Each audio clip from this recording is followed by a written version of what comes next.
سلام و درود دارم خدمت هموطنان عزیز. امید است که جور و صحتمند باشین.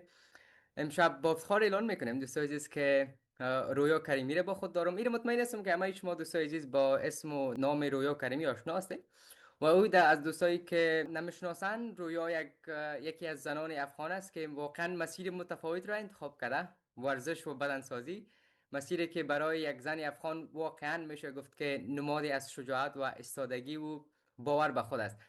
روی جان عزیز، خیلی خوش آمدین و واقعا افتخار بخشیدن که این فرصت برای ما مایه ساختین و امشب شما رو با خود داره. سلام تقدیم میکنم به شما کسایی که شما را میبینند و مشاهده میکنن. امیدوار هستم که یک گفتگوی جذاب و آموزنده و مفید باشد. ما اگر از اینجا شروع بکنم روی جان عزیز، که بعض انتخاب ها واقعا ساده نیست. واقعا ساده نیست که پشت یک انتخاب میتونه چیزهای عمیق تر باشه، مخصوصا در جامعه که ما و شما بزرگ شدیم، جامعه مثل افغانستان. وقتی که یک دختر خانم، یک زن سراغ ورزش میره، خصوصا مثلا شاید بدن سازی، این مطمئنا گفتم میتونم که یک علاقه نیست. یک علاقه نیست و یک نوع استادان در برابر خیلی از چیزها هست. و قبل از همه چیز، قبل از کودکی، قبل از درس یا حتی کار حرفه‌ای، این مطمئنا گفتم میتونم که یک حس درونی وجود داشته. قبل از همه چیز میخوایم از اینجا شروع بکنم و میخوایم بفهمم که پشت این انتخاب واقعا چی بوده و این حجم بزرگی از شجاعت از کجا آمده رویا جان.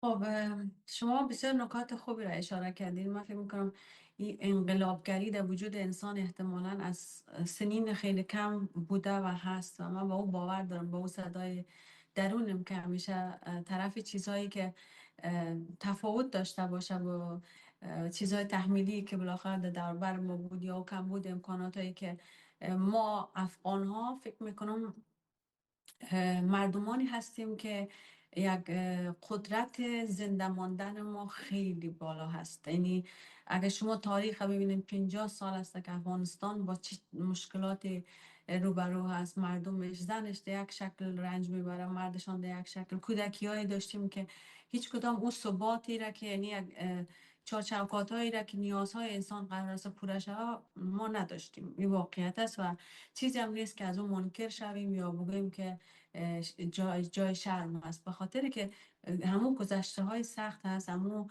کمبودها و محدودیت ها است که در بعضی از انسان ها او قدرت با وجود میره که پیش بره آدم. من فکر میکنم این ما از کودکی در وجودم داشتم که فکر میکردم زیاد سر مسائل های دور و بر ما از هر چیزی که بود و تلاش میکردم که خودم رو پیدا کنم. این خودم در کجا هستم همیشه پشت خود میگشتم تا زمانی که بالاخره شانس برای ما این امکانات فراهم کرد که ما از جامعه محدود و زن سیستمی که زن وجود نداره اونقدر که باید وجود داشته باشه. نمیخوام در مسائل سیاسیش وارد شم، مگم خب زنها در جامعه افغانستان خیلی تحمیل میشه، برشان زورگویی میشه، حقشان گرفته شده در طول تاریخ.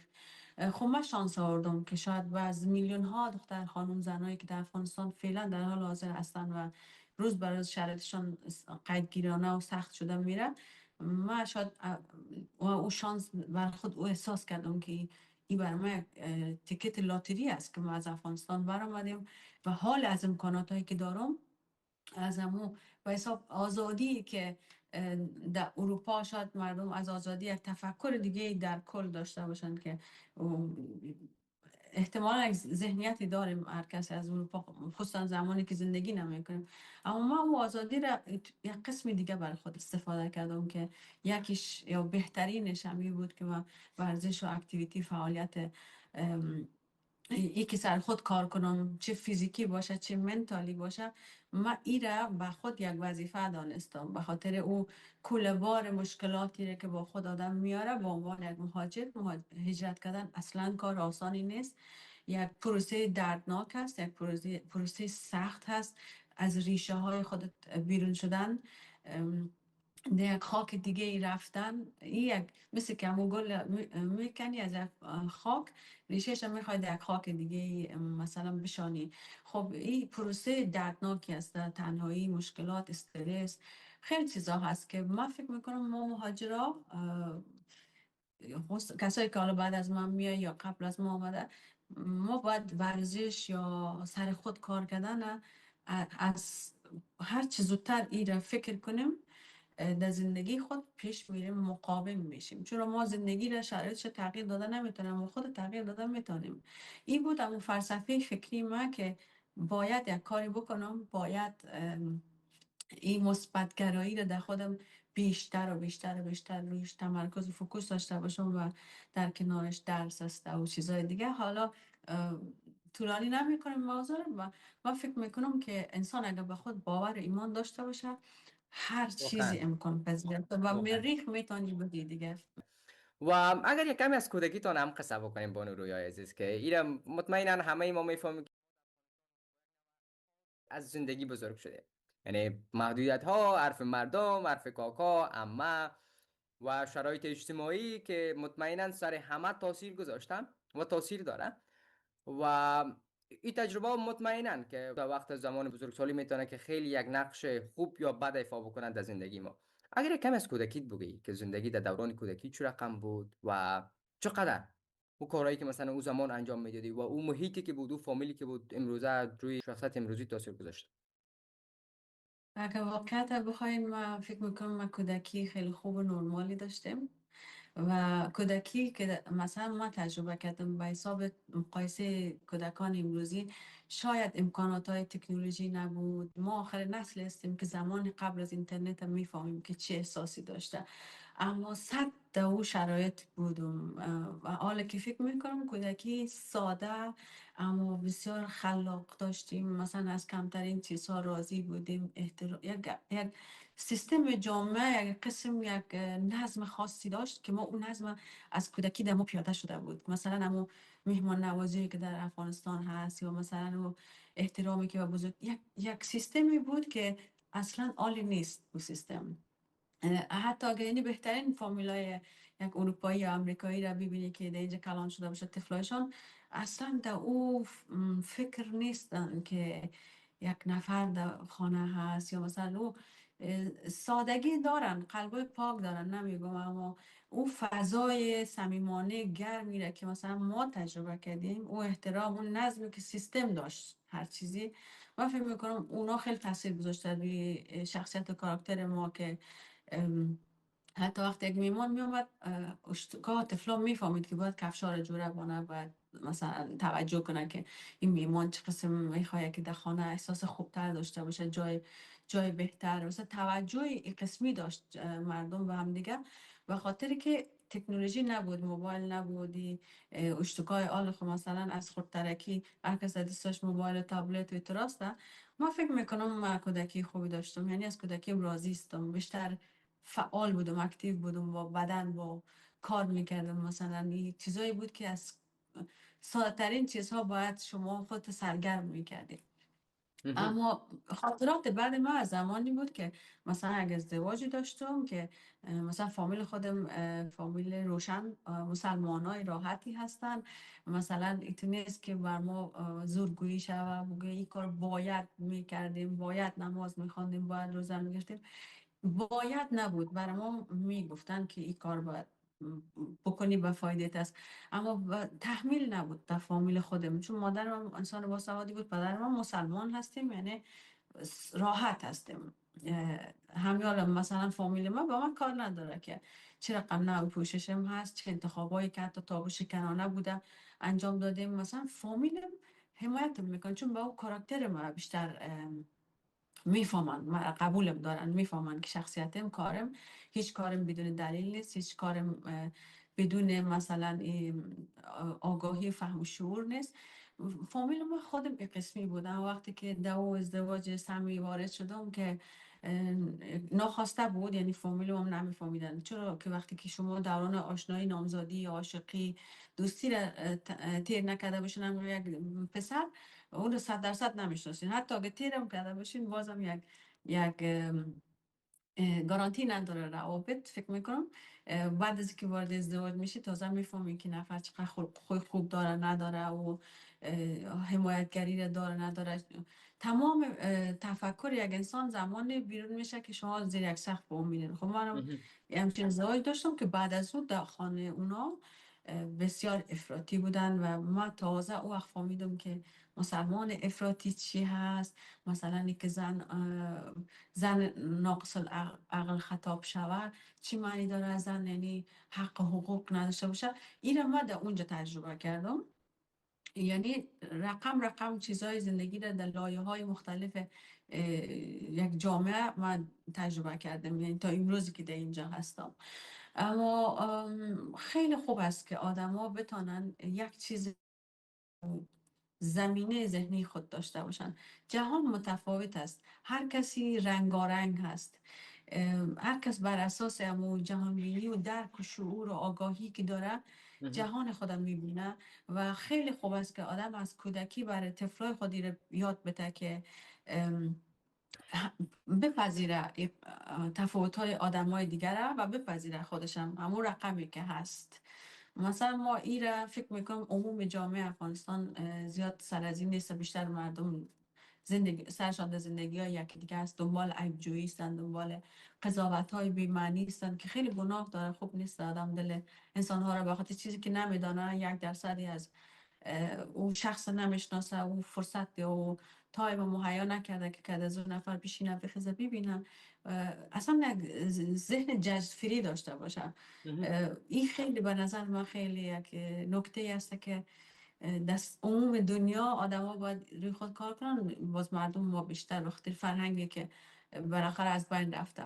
اما اگر یکم از دنیای بدنسازی هم قصه بکنیم که وارد شدن به بدنسازی او را خصوصا برای یک دختر افغانی مطمئنا که واقعا یک تصمیم بزرگ است، خیلی بزرگ، که آدم باید با نگاه های متفاوت، با قضاوت ها، ترس، حتی خطرها، خطر جان، که واقعا این مرحله میشه گفت که سختترین مرحله می است.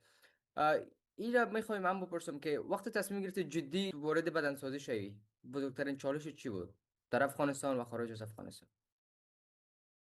شاید بزرگترین چالش معمو ترس از قضاوت شدن بود که من منتظرشم بود و میتونه نبود که نمیدانستم. میفهمیدم که 100% این خیلی عواقب داره و ممکنه بهترین دوستای خود دست بدم که همون قسمم شد. مثلا در برم هر چی که من پیشرفت کردم در این موضوع، هر چی که خواستم و من اصلا این هنوزم که هنوزه در وجود خود میگم چرا مثلا من همیشه از صدای خود، از بودن خود، از وجود خود با یه عنوان استفاده میکنم که زنها باید خوبتر زندگی کنن، به نظر من با کیفیت تر زندگی کنن، سر خود تمرکز داشته باشن، سر ورزش خود، کوالیتی زندگی خود. کوالیتی فقط این نیست که شما یک صورت آرایش کرده داشته باشین. کوالیتی ذهن است اول، اون روحی هست که باید خالص باشین و راحت باشین، باید خودت باشی، از خود نشرمی. اگر حتی مثلا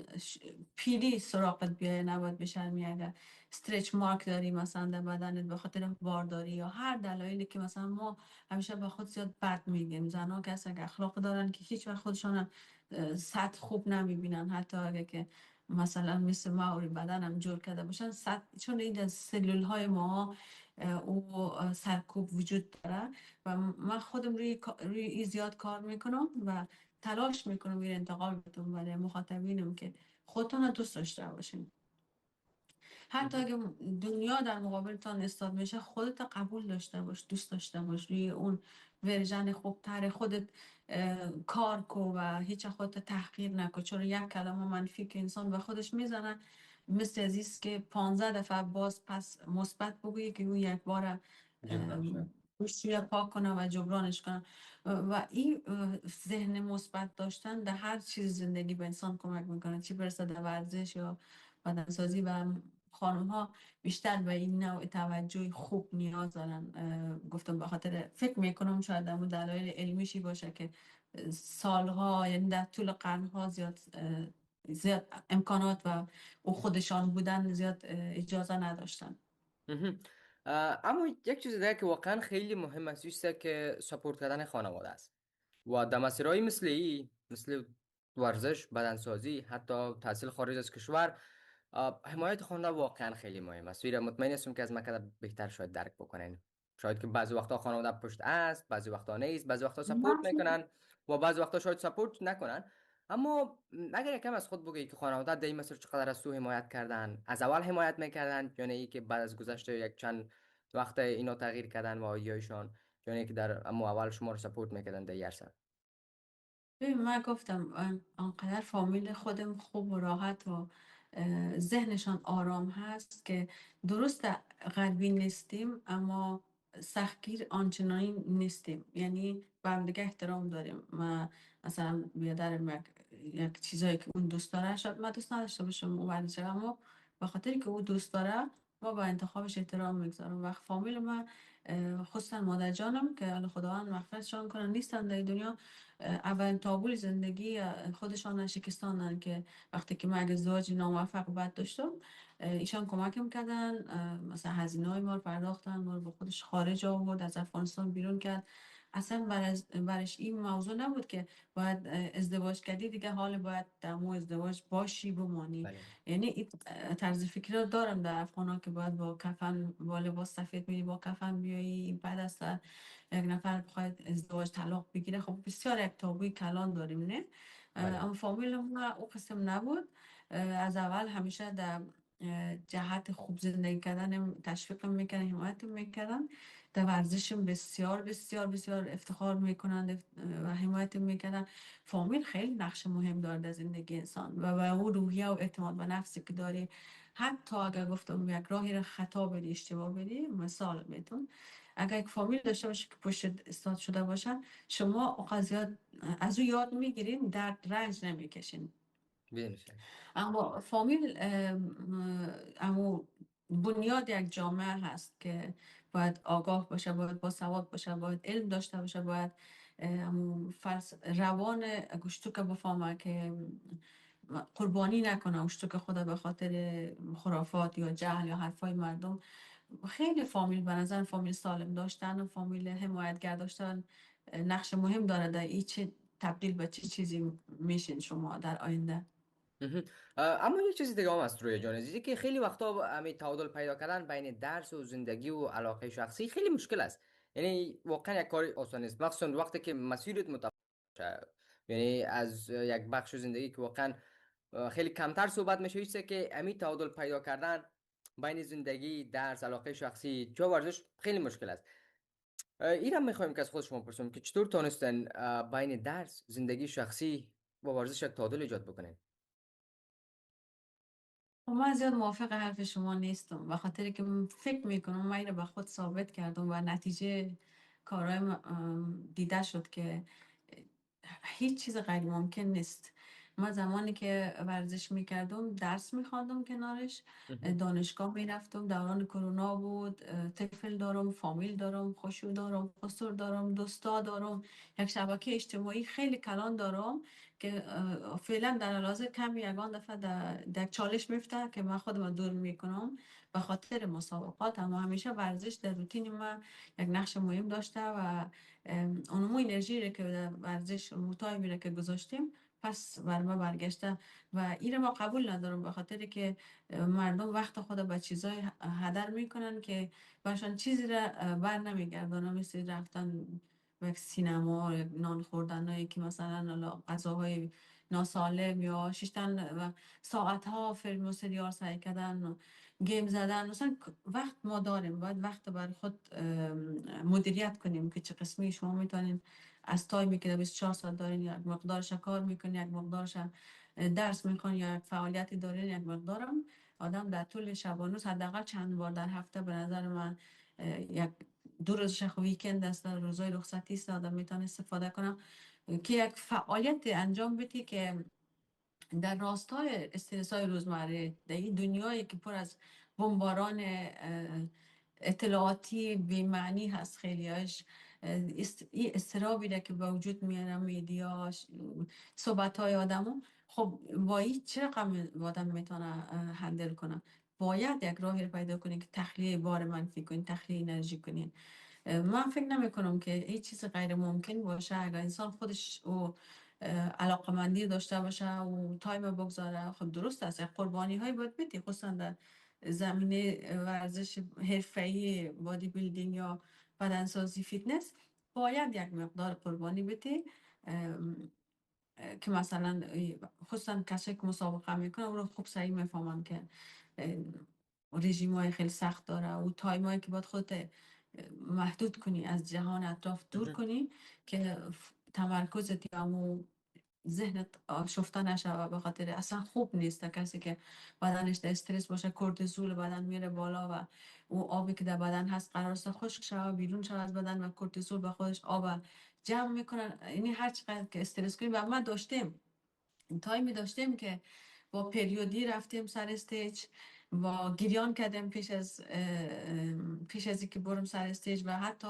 میخواستم که یعنی پا پس بکشم عقب نشینی کنم به خاطر که حال روحی آنچنانی خصوصا زیاد حمله شدم بار اولی که رفتم مسابقه دادم و نمیخواستم که واکنش غیر چیزی که لایقش نیستم داشته باشم. چرا زیاد سختی کشیدم در این موضوع و فکر میکنم جایگاه هایی که گرفتم هنوز من لایق بیشتر از این جایگاه ها هستم به خاطر او فرهنگی که ما نداریم. واکنش های گوناگون رو بالاخره درست کردم اما زیاد چیزا در پشت این موضوعات هست زیاد سختی ها رو انسان میکشه که کسی نمیبینه و ما اونا رو به تصویر نمیکشم زیاد به خاطر که زیاد مصروف عزیزم که اوقات محدود است. تلاش میکنم افکتیو اونا رو استفاده کنم و روی خود زیاد کار میکنم که پریشان نشم هرچی هم که آل خیلی تجربه پیدا کردیم از مسیر خود در اول زیاد زود پریشان میشدم زیاد توجه میکردم که اما افکار عمومی چی است واکنش مردم چی است. بالاخره انسان ما سنگ ساخته نشدیم و اعتراف میکنم که آنچنانی که مردم فکر میکنن بادی بیلدر هستی تو مگه احساسات داری تو مگه گریه هم میکنه بادی بیلدر مگه یک چیز درست کردن از بادی بیلدینگ که فکر میکنن یک انسان سنگ بیروح به عاطفه مثلا این قسم نیست ما اوتو نیستم. شاید دلیلش باشه که ما بادی بیلدینگ طبیعی میکنم فقط ظاهر ما که کسی ببینه فکر میکنه که مثلا عاطفه در وجود دو نیست وقتی که همراه دمبلا میگه تو مثلا چیز میکنی بالا پایین میکنی. اما من فکر میکنم اگه انسان در وجود خودش اون احساس همدردی عاطفه نداشته باشه اصلا زندگی کل کانسپت زیر سوال میره کل کانسپت زیر سوال میره و من ممکن است به چیزای خیلی کوچک گریه کنم یک اشک میریزم با خودم جمع میکنم و از گریه کردن هیچ وقتی مثلا چیز نیستم شرم نمیه وقتی که او احساس انسان نشان میده. انسان باید احساس داشته باشه از معیار انسانیت به نظر من داشتن احساس است چه خشم باشه بدون چه شک. ناراحتی باشه چه بغض باشه چه غصه باشه فقط خدا کنه احساسات بد منفی اسادت و مثلا کینه و اطراح نباشه در غیر صورت من فکر میکنم انسان با عاطفه با عشق درست شده در این جهان و من این عشق در تک تک انسان هایی که دور برم دارم میبینم و کوشش میکنم نشان بدم برشان که این عشق یعنی زیادش کنم یعنی لاوی که دارم برای انسان ها انتقال بدم و پوزیتیو بودن پس میگیرم. اگر یک کمی از زندگی بگویم زندگی در اروپا زندگی در مهاجرت دور از وطن ایرا مطمئنا گفته میتونم که مهاجرت واقعا یک فصل جدید است که هم فرصت ها را میاره هم چالش ها را میاره آدم باید از صفر شروع بکنه با یک محیط کاملا متفاوت از خانه دور فامیل دور و این تجربه واقعا میتونه که روی فکر و مسیری که انتخاب میکنیم خیلی زیاد تاثیر داشته باشه. روی جان عزیز اگر یک کمی از زندگی در اروپا بگی که او سالهای اولی که اونجا رفته بودی چطور بود چه رقم گذشت و با چه رقم سختی ها شما روبرو شدین؟ خب مهاجرت در اول هم گفتم بسیار پروسه سخت و دردناکی است. جلد مثل که پست میندازین و امکانات جدید بالاخره اگه امکاناتی هم باشه چون تازه میایی او امکانات نمیبینی ممکنه با مو مشکلات خود آماده باشی باید بسیار ذکاوت داشته باشی خصوصا در او امکانات و آزادی که در اروپا به طور کلی وجود داره خیلی هایی گنگس میشن و متوجه نمیشن که این آزادی را این امکانات این چیزایی که در وجودش در بر انسان هست چه رقمی از استفاده کنه و به چه انسانی میخواد تبدیل شه اصلا دلیل انسان از مهاجرت چی هست باید آدم این سوالا رو بر خود خلق کرده باشه که بتاند یک مسیر خوبتری. بالاخره خطا و اشتباه و گناه و زمین زیاد میخوری در این مسیر، به خاطر که من خودم تنها بودم در نروژ زندگی میکنم، فامیل ما بیشترشان جرمنی هستن و این تنهایی هم بر من زیاد تاثیر گذاشت که باید قوی می شدم، باید با مشکلات روزمره می جنگیدم، باید استاد می شدم، باید مقاومت می کردم، باید طفلم برای طفلم یک مادر قوی می بودم، باید می تانستم در مسائل روزمره خودم رسیدگی کنم. خب مهاجرت سخت است، زبان، فرهنگ نو، مردم های جدید، اعتماد به تاری نتانی، چیزایی هست که هیچ وقت تصورش نمی کنی. وقتی که شاید در خاورمیانه باشی یا در افغانستان باشی، فکر میکنن که مثلا میریم دیگه یک چیزی میشه. خب او گپ نیست، مهاجرت سخت است و من فکر میکنم که بهترین امترین چیز بر انسان اون جایگاهی هست که زادگاهش است. زادگاه انسان ریشه انسان است و هیچ جایی اصلا که شما را ویزه مفت بده، جای و وطن انسان با ریشه و آب و خاک انسان نمیرسه. اما متاسفانه خب کشور ما مشکلات زیاد داشت و داره همچنان که ما تصمیم میگیریم که مردم ما تصمیم میگیرن هجرت کنن. خب سختی خود داره دیگه، باید زحمت بکشین، باید بفهمین، باید زبان رو یاد بگیرین، باید تمرکز کنین روی که از خود یک چیز خوبتر بسازین. آزادی به این معنی نیست که آدم سری بره دیسکو بری، پارتی بری، فقط اینی نمیگم بد است، هر کسی خودش حق انتخاب داره به نظر من.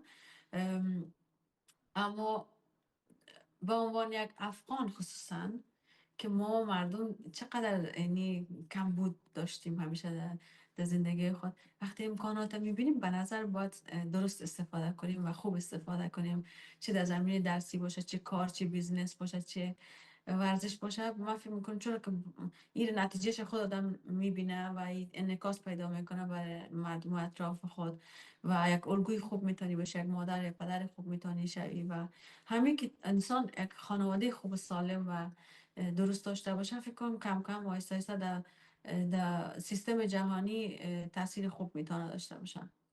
و یک چیز دیگر که خود شما هم یاد کردنی بود که کامنت های منفی بود و قضاوت هایی بود که شما مثلا از خصوصا از افغانی خود میگرفتین. اگه ایره هم بپرسم که چطور با قضاوت های و نگاه های منفی کنار آمدین؟ خب این فرهنگی هسته که گفتم افغان چون زنا دیدن نمیشن در جامعه ما. زنا حالا اینا که ما مردم ظاهر بین هستیم، ظاهر ما غلط انداز است. میگن یک دختر چطور میره این کار میکنه یا چرا این کار میکنه. ورزش مردم ما فرهنگش ما نداریم، فوتبالیست باشه، ورزش هر ورزشی که باشه، یک زن اگه ژورنالیست باشه، یک زن خیلی ای جامعه هسته که دور شده از زن و مرد، از هم دور شده. ما قضاوت نمیکنم، مثلا من شاید مردا بد گفته باشه، یک عده زنا هم یک عده بد گفته باشه. وقتی خیلی زنا هست که من قبول ندارن، میگن تو نماینده ما نیستی، ما نمیخوایم مثل تو باشیم. اما من هر دو طرف میتونم درک کنم. مردارم همچنان، وقتی من ضد مرد نیستم، من فمینیست نیستم که در اون رقمی مثلا پیش تیوریش که مثلا یک جداسازی میشه در نهایت بین زن و مرد. من فکر میکنم مردای وطن ما هم حتی ضربه و آسیب زیاد دیدن در 40-50 سالی که اگر زنها قدر آسیب دیدن، مردا هم حتما دیدن آسیبای روحی، فشارهای اجتماعی، این سطح توقعاتی که مردها مثلا در طبیعت خود باید یک فامیل هدایت کنند، در طبیعت خود باید یک فامیل بتونن از نظر اقتصادی، از نظر حمایت روحی روانی کنند و شاید نتونن. خیلی مردایی هست که در ناتوانی مطلق در پیش فامیل خود سرشان پایین باشه، نتونن یک لقمه نان بیارن در خانواده خود.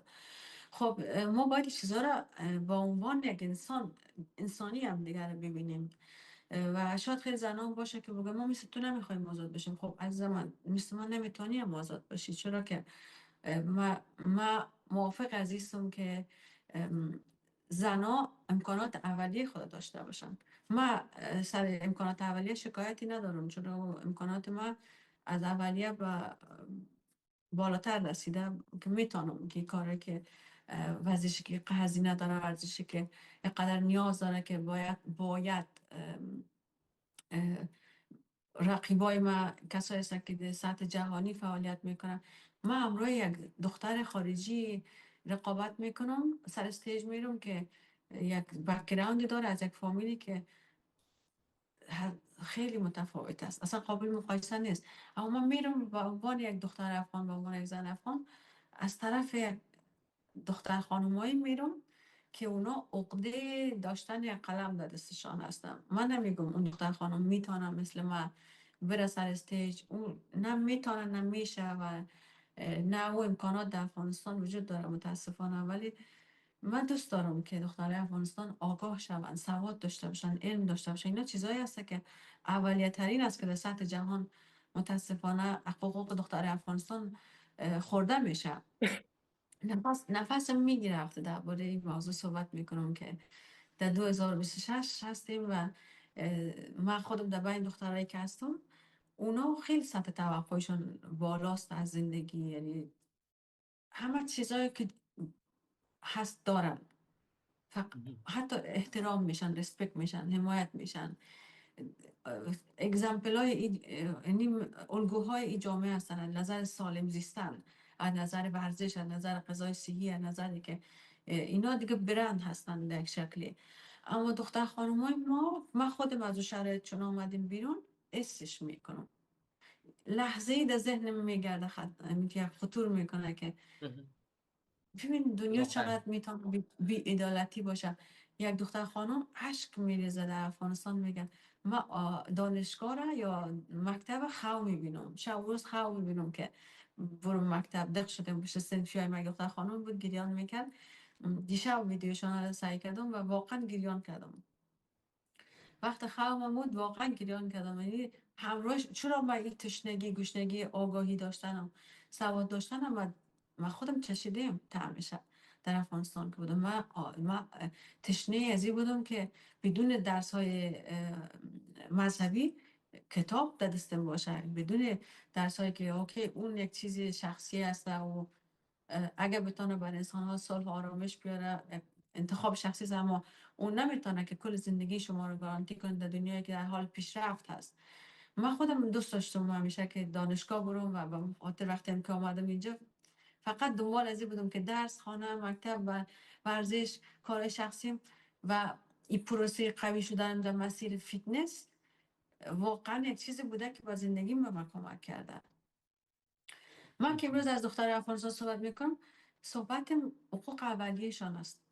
صحبتم این است که جامعه جهانی چشم‌ها سر از اینا بسته کردن، میبینن، میدانن، اما 5 سال اینا خبر دارن که مکاتب بسته است. این اصلا غیر قانون ضد بشریت است که یک دختر، نصف یک جامعه که از نصف یک مردم که در افغانستان نفوذ داره خانه نشین شده، مثل زندان از خانه برشان، هیچ فعالیتی نداره. خب در نهایت چی میشه این جامعه؟ 5 سال دیگه اگه این موضوع ادامه داشته باشن، ما فامیلایی رو داریم، خانواده‌ای که الف تا جگر زن، یعنی نسل مؤنث او خانواده نیست، نسل مؤنث او جامعه کاملا اولاد خود نمیتونن کمک کنن، نمیتونن یک تربیتی که نیاز ای جامعه هست که از نظر روانی حمایت مادر بسیار یک نقش مهم داره در خانواده.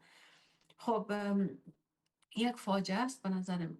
واقعا اگر که مدافع. اینترنت وجود نمی داشت، اگر اینا این امکانات نمی داشت که جهان بیرون از افغانستان رو ببینن، شاید دردش کمتر می بود. اما اونا جهان بیرون از افغانستان، اونا مرا میبینن، اونا خیلی کسای دیگر رو میبینن که مثلا از داشتن امکانات، از دسترسی داشتن و امکانات خود باوری و کجاها که نمیرسن. خب اونا هم دوست دارن که درس بخوانن، یک کاری شون، اگه دوست داشتن کار کنن، اگه دوست نداشتن نکنن. اما این بر انسان خیلی اعتماد به نفس میده. واقعا. واقعا تشکر یک جان بانورویای عزیز بابت از اینکه این فرصت مایه ساختین و امید به این که امثال شما زیاد داشته باشیم و به امید پیروزی و یک فردای بهتر. بازم جان سپاس بابت از اینکه دعوت ما رو پذیرفتین. تشکر از شما که دعوتم کردین. امیدوارم که صدای به دختر خانم‌ها و زنای افغانستان برسه، بدانن که من دوستشان دارم، حتی اگه اونا مرا قبول داشته باشن یا نداشته باشن. من واقعا از قلب و وجود و روحشان میایم از که مبارزه که میکنم، هر کدام از این کارهایی که میکنم تقدیم اونا میکنم و به خاطر اونا هستم، به خاطر که من از دل اونا، از دل همون جامعه و محدودیت ها بیرون شدیم و درکشان میکنم کاملا. امیدوار هستم که روزی برسه که مکاتب دروازه‌اش باز شود در ایشان بخیر. و اشکشان رو دیگه نبینیم، فقط خوشحالیشان رو ببینیم، پیشرفتشان رو ببینیم. بخیر.